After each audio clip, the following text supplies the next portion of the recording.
Hello everyone, I'm David Schuster. As we approach the 2024 election, the spotlight on the two main candidates is growing more intense. No matter where you look online, you'll find strong opinions, both good and bad. But is there a double standard when it comes to how Kamala Harris is treated compared to Donald Trump? According to Peter Baker from the New York Times, there just might be. Yeah, it's really striking when they say that she's not willing to take questions, and they take questions and say, well, you're not allowed to fact check me. I'm allowed to say anything I want, no matter how true it is or not true, and you're not allowed to point out any contrary information or facts. You're right about that. I mean, I think that he is mainly stuck to friendly interviews, of course, himself. Conservative media, friendly media, not just friendly media, people who are openly on his side, who are participating in the campaign in some way or another. So Donald Trump is talking to people helping his campaign and to friendly media. And let's be clear, this is a very cautious approach. Donald Trump has refused to participate in any additional debates, perhaps to avoid the self-inflicted damage that Trump might cause. He also recently canceled a primetime interview with 60 Minutes, citing various reasons, including complaints about fact-checking and demanding an apology for his 2020 interview. But even with this more conservative media strategy, Donald Trump has not held back from spreading outright falsehoods on the campaign trail, something we've become all too familiar with since his rise in U.S. politics. But you're right to say that he, is called out on telling things that are not true, that are lies, that are false information, and doesn't seem to actually be moving the needle. We did a fact check on him a couple weeks back where we looked at a typical Trump rally. And we looked at a typical Harris rally. And we said, okay, what are the statements that were made in these two rallies could be called false or misleading? And his number was something like 63 in a single rally, and hers was like 6, so 10 times as much. So obviously you don't want to call it false equivalence. It's not that she doesn't say things, as any politician does, that aren't true or that are misleading, but the proportion here is obviously very striking. And it is, I think, something we see more and more.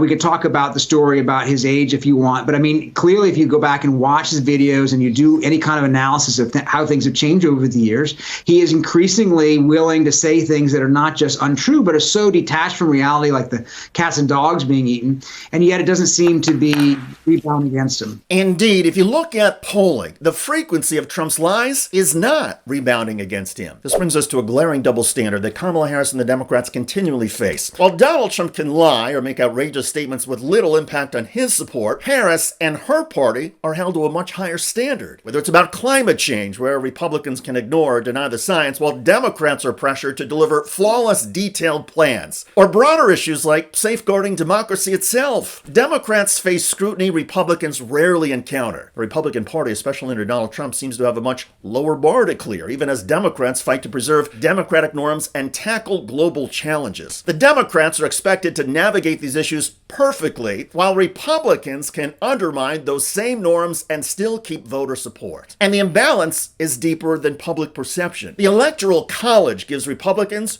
a real advantage, allowing them to win the presidency even if they lose the popular vote, something we've seen repeatedly. One of the most striking aspects of the current political landscape is how the GOP has effectively decided to pretend that the January 6th insurrection never happened. This was not just a moment in history, it was an unprecedented attack on the very heart of our democracy. Yet for many Republican leaders, it's as if that day has been erased from the national narrative. Instead of acknowledging the violence and chaos that erupted as rioters stormed the Capitol seeking to overturn the results of a free and fair election, many in the GOP have chosen to downplay or even justify the events of that day. Some Republicans refer to the rioters as tourists, attempting to paint a picture of innocence that starkly contrasts with the reality of the violent mob that sought to disrupt the certification of electoral votes. This denial is not just a matter of historical revisionism, it has real consequences by dismissing the severity of January 6th. The GOP is sending a message that they are willing to tolerate violence in pursuit of political goals. They've opted for a narrative that casts the insurrection in a sympathetic light, while those who defended democracy, like Mike Pence, are often painted as the villains.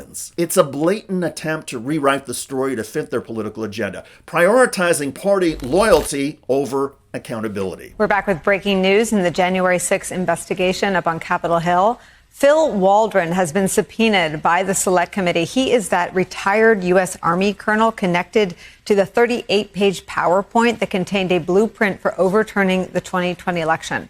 the one that was sent to Mark Meadows, that Mark Meadows later turned over to the January 6th committee. In a letter announcing the subpoena, committee chairman Benny Thompson writes this, quote, Mr. Waldron reportedly played a role in promoting claims of election fraud and circulating potential strategies for challenging the results of the 2020 election. He was also apparently in communication with officials in the Trump White House and in Congress, discussing his theories in the weeks leading up to the January 6th attack.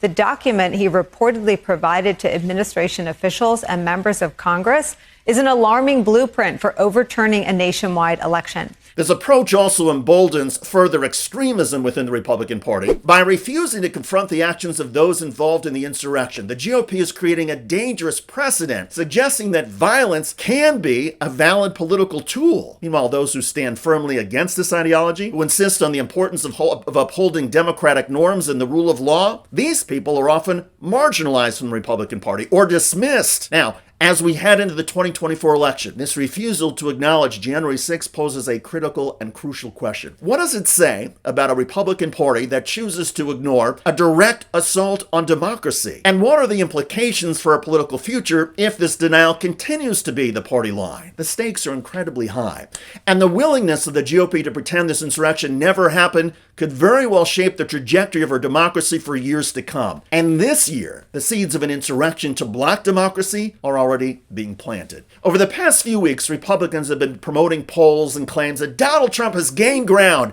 and is now leading Kamala Harris in every battleground state. All of these polls have been done by new polling organizations and groups with ties to Donald Trump. In other words, they are biased in favor of Donald Trump. And experts say the polling methodology in these numbers is flawed. It is skewed. The polling samples are not statistically significant. The data is unreliable. But MAGA world and its conservative media cheerleaders are conditioning the American people to think that Donald Trump is going to win the election, perhaps by an electoral college landslide. And when that doesn't happen, these same MAGA folks are going to say, well, the election must have been fraudulent. After all, the polls had Donald Trump winning. The Democrats must have cheated, they will say. Donald Trump is going to say it, and his supporters are going to echo that if he loses. Because once again, Democrats are going to face a double standard. Even though the election is the only poll that matters, and the only one that actually includes everybody who votes, Republicans are to claim that if Kamala Harris wins, it's the election that should be thrown out, not the unscientific and flawed polls Republicans conducted and published in the final stretch. Because in MAGA world, anything contradicting Donald Trump is wrong.